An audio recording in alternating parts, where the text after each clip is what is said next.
Welcome to New Realities. I'm Alan Steinfeld, and this program is about the evolution of consciousness, how we as a civilization are moving to the next level of our embodiment, of our creation, of creating a world that we can truly live in as magical, enlightened, divine beings. And the person I feel who brings the technology, the human technology, the neuro aspect of our human beingness in with the spiritual evolution is tonight's guest, Joe DIspenza. Thanks, Joe, for being here. Happy to be with you. His latest book, Breaking the Habit of Being Yourself, which hopefully we all can do. Because who you say we are is the past and not who we can become. So the key to breaking the habit of being yourself is changing your thoughts. Because thoughts create reality. Is that what you would say in that understanding? I would say that in order to change, you have to change your fundamental state of being. And your state of being is made up of how you think and how you feel. Thoughts are the language of the brain, and feelings are the language of the body. And when we combine our mind and body, or our thoughts and feelings, we create a state of being. So most people's brains are organized or wired to reflect their experiences in the past. Right. And most feelings and emotions are the record of past experiences, the feedback or residue from events gone by. So we tend to memorize certain emotions, and we tend to fire and wire the same circuits in our brain based on how we repetitively think. So then our brains and bodies are literally on a biological level living in the past. Now, there's nothing wrong with that as long as we're beginning to concept or design a new future. So then the fundamental question as a result of that is can we begin to change the brain to look like the event has already happened? Right. And can we emotionally begin to condition the body to live in the future instead of the past? And the latest research in neuroscience and epigenetics says it's absolutely possible. Okay, we'll get to the neuroscience, but I first want to ask you a key point in your teaching, which is a part that I'm really trying to understand, even from your first book, Evolve Your Brain. When you say to the universe, show me a sign that I'm in harmony, so with the flow of life, and you expect some, or not expect, but there's something from the unknown that shows up. How does that integrate with creating the future? Because people create a future from what they know, right? You say, I want to do this, I want to be great, I want to do this. So it's all from what is known. When you put this little piece in there, do you know what I'm asking you? Sure. How do we integrate the unknown into our life if it's outside our realm of experience and our realm of perception? Okay, well, let's answer it on two levels. Okay. So you have a piece of machinery in your brain called your frontal lobe or your forebrain. That's 40% of your entire brain. It's the CEO, it's the architect, it's the boss, it's the symphony leader. And what makes us so unique as human beings is that we can begin to speculate possibility. We can begin to imagine outcomes. We can begin to plan our future. And when we begin to pick possibilities that exist, something unusual happens. It's not that we're trying to create a new future based on our past experiences, and there could be no unknown, but when the frontal lobe truly turns on, and you ask a what-if question, what would it be like to be abundant? What would it be like to be healthy? What would it be like to be a genius or a leader or a great manager? The moment you begin to speculate possibility, the frontal lobe, like a great symphony leader, begins to look out over the landscape of the entire brain, and it begins to select different networks of neurons. I read this book on leadership. I read this, article from this person. I had this experience. And as it begins to call up different circuits in the brain based on the things you've learned intellectually and the things you've experienced, it seamlessly pieces those networks together to create a new level of mind. And the moment the brain begins to fire in tandem, you get a very clear picture, and that's called intention.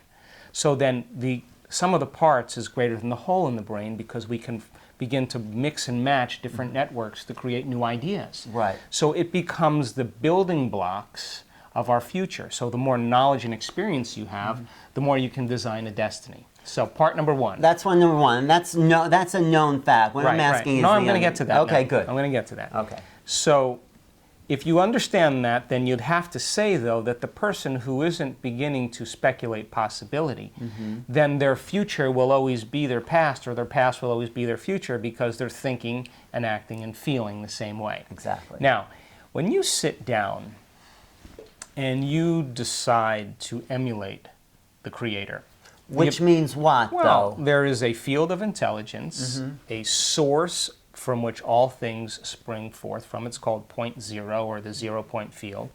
In quantum physics, everything is a lowering of frequency from this level, and it is observing all of this into order. A grand intelligence. A grand intelligence, Yes, universal okay. intelligence.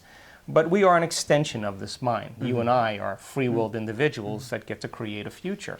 So if we're going to take time to begin to emulate and design a future, or to observe a reality, like the observer, Or even to postulate a possibility of what we could become. or experiment with the field, however Okay. you want to say it. Okay. If you're taking time out of your day to emulate it as a creator, then the way the brain learns is through feedback. So when you begin to observe a destiny, or you begin to speculate possibilities, and you begin to get very clear on what that idea is, and you can begin to couple that clear intention with the emotion of inspiration, the emotion of joy, the emotion of falling in love with it, there'll come a moment that you'll move into a new state of being. And when you do that, in that moment, you are emulating the divine. So then if you're bold enough to say, look, I want a two-way communication with you.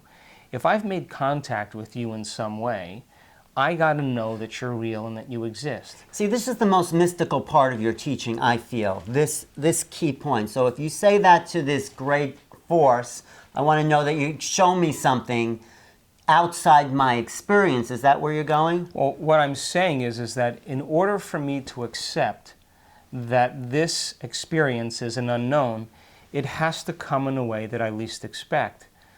Because if I can expect it, it's already known. It's got to rock my world. It has to catch me off guard. It has to leave no doubt that what I did inside of me produced some result outside of me. And the moment that feedback comes, that synchronicity or that serendipitous moment or that opportunity shows up, and the moment it shows up in my external world, I'll pay attention to what I did inside of me and I'll do it again. Now that's shifting to the quantum model. Now, so this is where people get stuck, because they start focusing on a relationship and they think it has to be this person. They start focusing on a job and it has to be this job. No. You focus on the qualities and characteristics of that particular outcome, but you leave the details up to a greater mind. So then when it begins to toy with you and begins to show you how limited you are in the way you're viewing things, and it brings it in a new and unusual and wonderful way, and you're surprised. The brain learns by surprises. The moment you feel that electricity from the experience, the moment you feel the emotional quotient that's carrying a certain amount of energy, it's going to inspire you to do it again. So the experience then has to be outside of our known expected outcome. The problem is most people, or some people, don't accept the unbelievable. They will deny it and not even recognize it, or not even cognize it, because recognition means that we've already accepted a cognitive element into our field. So how do we, is it this electrical charge, or we program ourselves to be open to the unknown? And isn't that also happening every moment of existence as well, that magic? Well, this is a philosophical question, and the answer is yes and no.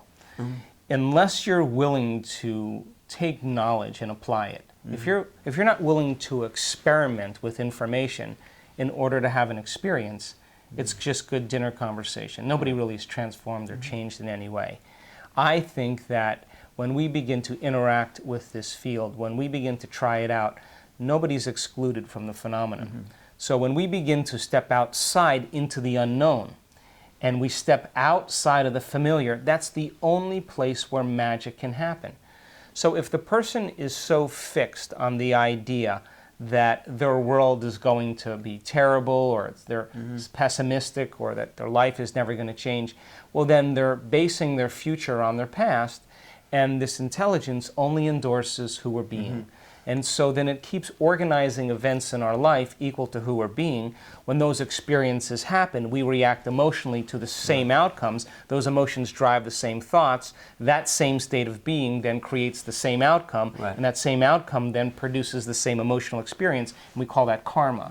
So then when a person begins to look at their past and begins to gain the wisdom from the experience of how they created it, they can retire the emotion then and begin to create something new. Right. So the newness of the experience has nothing to do with the fear of the unknown, but it has to do with the adventure of the unknown. Right. I think also what you're talking about applies to creativity, the creative imagination. When I'm writing, I don't know where these ideas are coming from, but they're coming in because something aligned within me with a part of me that's open to the newness of creation itself. And it's coming right into it's like coming from someplace else, the quantum field, whatever you want to call it. And that is creating the shift in the neuroplasticity of the brain. So talk a little bit about then when we're open to these new ideas, these creative inspirations, how it totally rewires this brain. Sure. Well, I mean, I think that my definition of creation is when I forget about me. Okay. When I forget about myself, when I'm so present in the moment, I'm so absorbed in what I'm doing, whether you're writing, whether you're typing, whether you're playing the piano, whether you're in meditation, whatever you're doing that makes you pay attention to such a degree that you lose track of time and space. The moment that happens, you begin to interface with the field of information. Now, your brain is both a sender and receiver of information. So then all of a sudden, you start actually tuning in like a radio dial. You tune in to a frequency. You tune into a stream of consciousness, and your brain begins to process that stream of consciousness, and it begins to capture images and ideas. And the brain freezes them for a moment, and when that happens, the brain begins to imprint that information neurologically in the brain. That's beginning to install the circuitry so that you can recall it. And the more you begin to review it and participate in it and revisit it, the more you begin to wire the circuitry equal to a new level of mind. And so then as you have the experience of creation, it should then beg another question.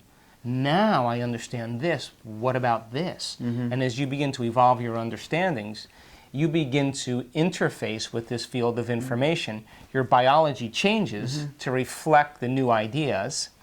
Your physiology should be lifted in some way, and then you begin to speculate how it's going to appear in your life or how you're going to apply it in your life. Now you're going to take the philosophy and you're going to initiate it to an experience to ultimately you create wisdom, or you begin to master that experience. So when you're in the present moment and you're in the creative state, you begin to become nobody, no thing, no time, no one, no place.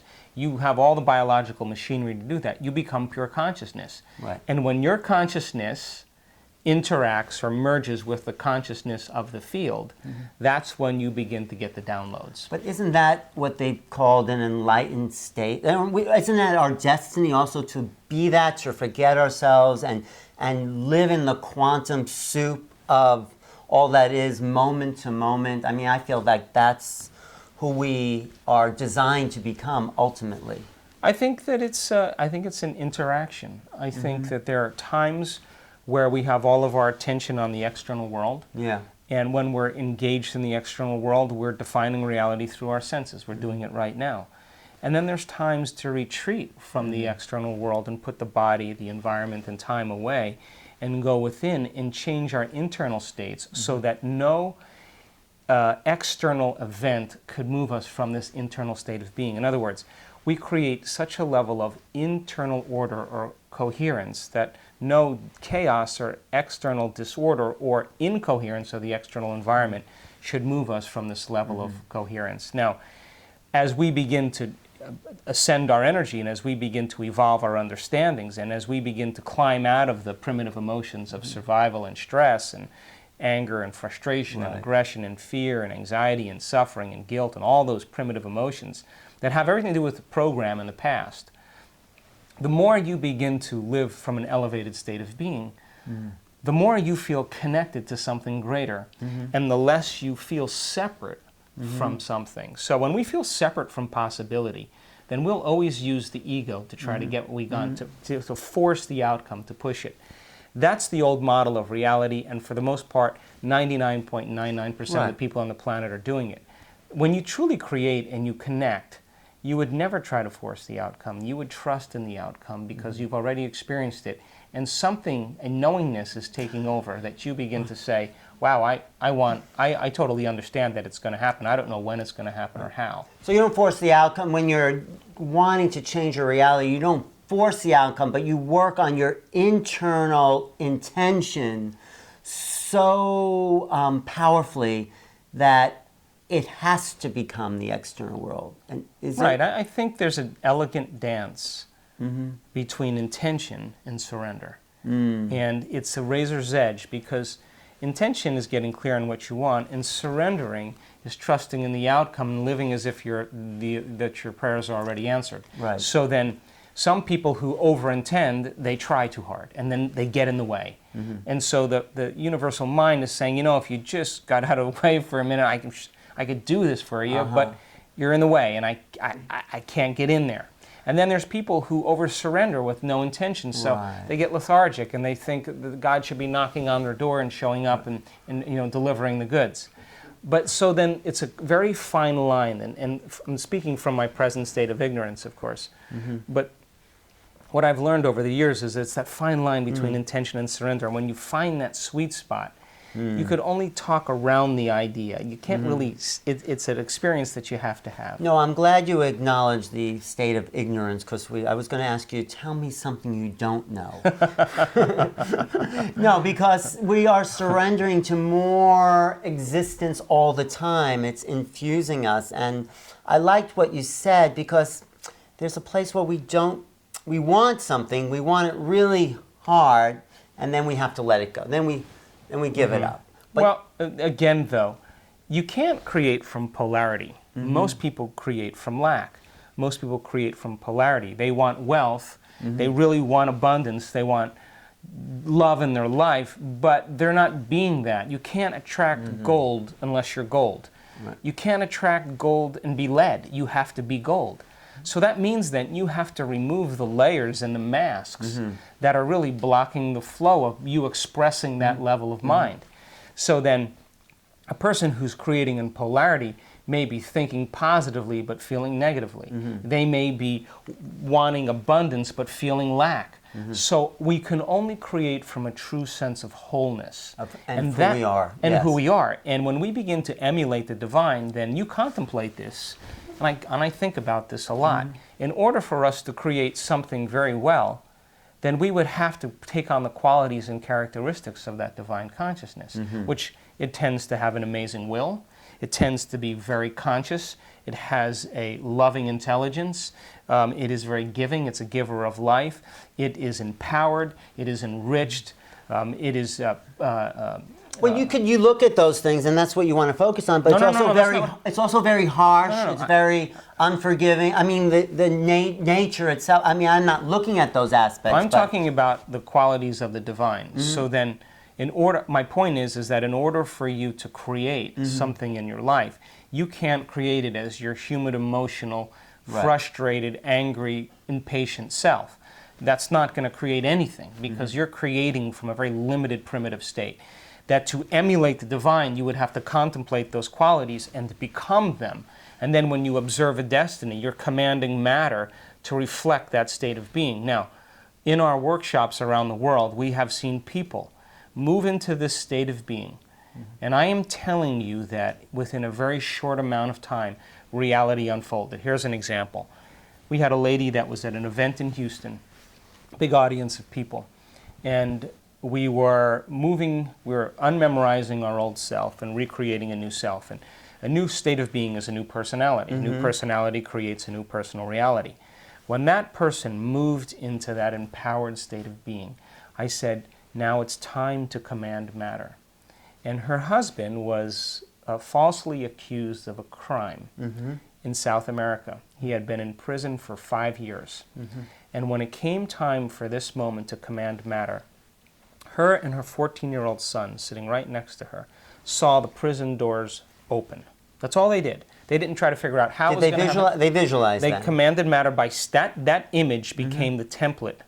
That began to become the blueprints of their destiny because they were observing the quantum model. They were observing that outcome. They were focusing on waves of possibility collapsing into an event. So they didn't do anything except see that, but they weren't seeing it as their limited self. They were seeing it as their unlimited self. Didn't figure out when or how or any of that stuff. The event is over.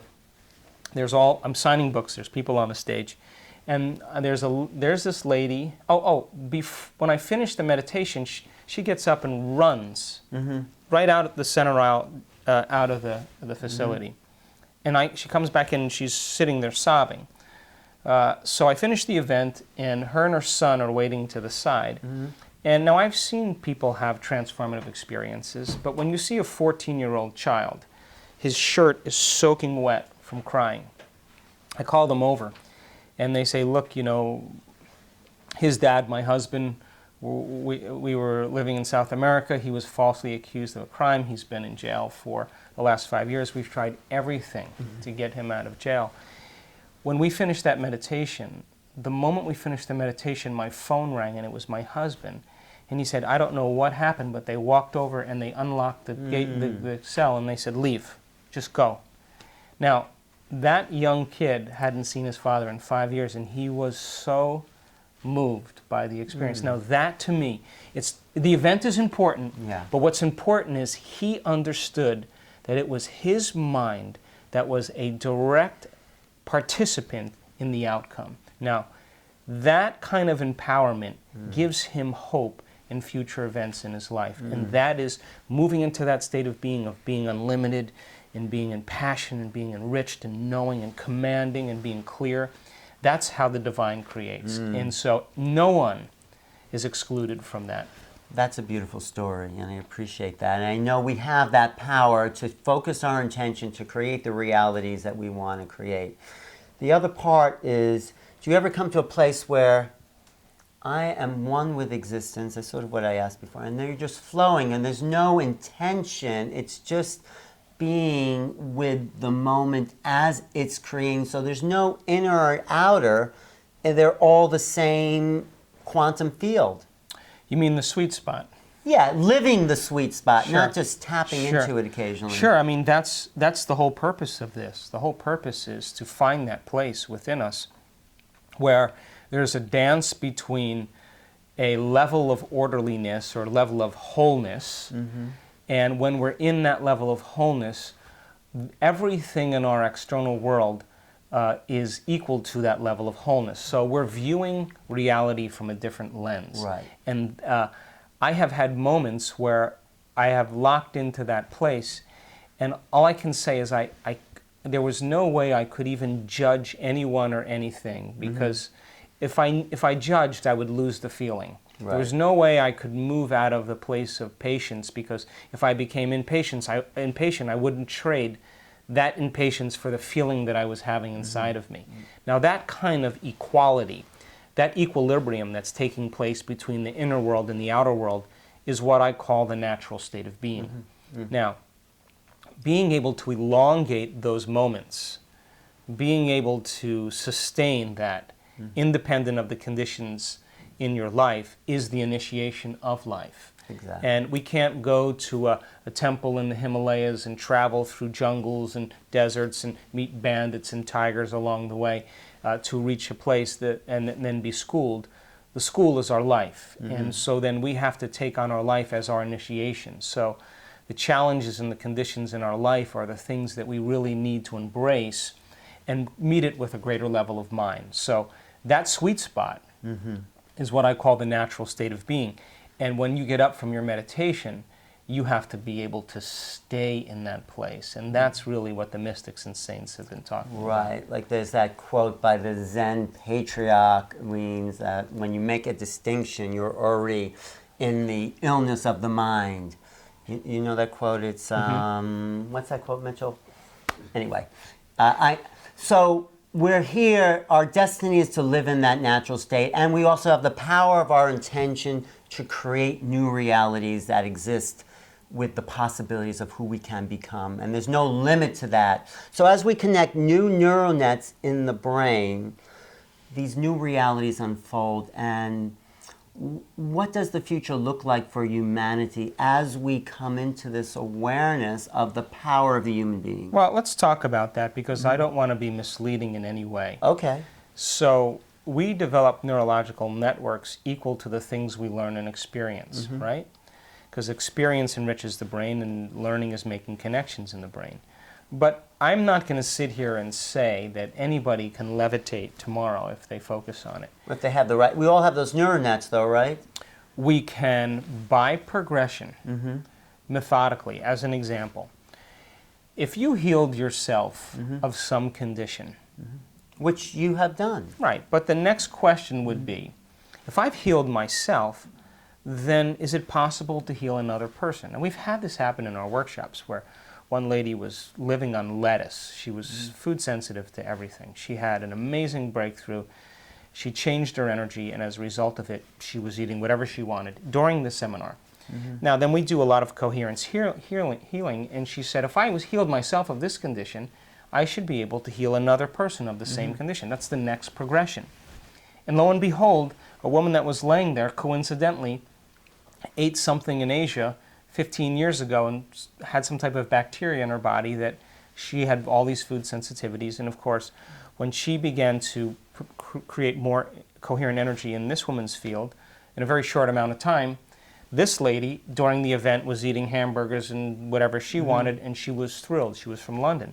Now, the next question as a result of that is, if I could heal that person laying there, what piece of knowledge could I use to formulate a greater understanding? So I know that consciousness is non-local, and because consciousness is non-local, according to the quantum model, then I should be able to heal someone on the other side of the world, because we're entangled beyond time and space. Right. So now, so if she's able to heal that person in a non-local way, she's progressing her understanding in a methodical way that changes her level of acceptance to progress methodically towards greater experiences. So I want to be very clear that as you begin to make your way in your own evolution, neurologically, epigenetically, in the quantum field, in the mystery, that it's an unfoldment step by step based on the next most probable outcome, next most probable question. So I don't you're want not leaping ahead by 10 degrees. You're just...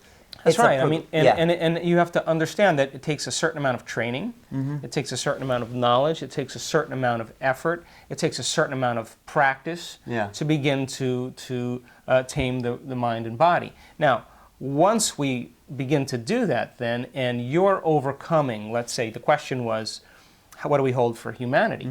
Well, if you're changing your impatience and frustration, and I'm changing my hatred and judgment, and I'm overcoming that in myself, and you're overcoming that in yourself, and we're a group of cells that make an organism called the human species, then the more we work on ourselves and the more we transmute those base emotions of survival into gold and wisdom, we're our own alchemists, then as we begin to take care of ourselves and you begin to observe people becoming more kind and more compassionate, you're more prone to do the same with others. And now, so I'm a pragmatist. I'm not a whales in space guy.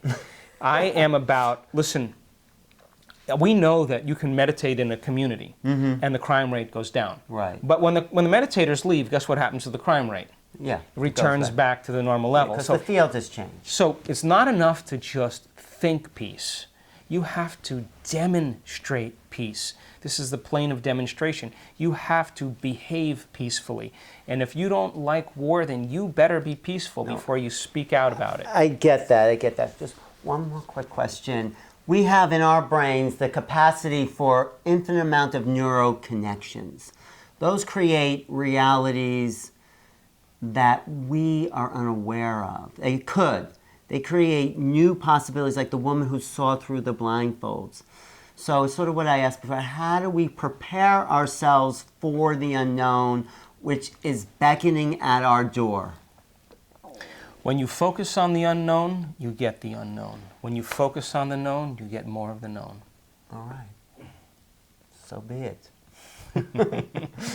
Thank you, Joe DiSpenza. You're welcome. Thanks, Joe. You're welcome. Joe's traveling around the country, around the world with his workshop, Breaking the Habit of Being Yourself, and he really tells you how to do it, but then you got to do it. From thinking to action to being. There you go. Expect the unexpected, which is what Heraclitus said. Thank you for watching New Realities. Hope your realities are new for you. Joe DiSpenza, DrJoeDispenza.com. Yes, that's correct. Okay. Thanks, Joe, again. You're welcome. Always good to see you. Great to see you. And if you want to reach me, I'm at newrealities.com. Email me at newrealities@earthlink.net. Thank you for watching. Okay.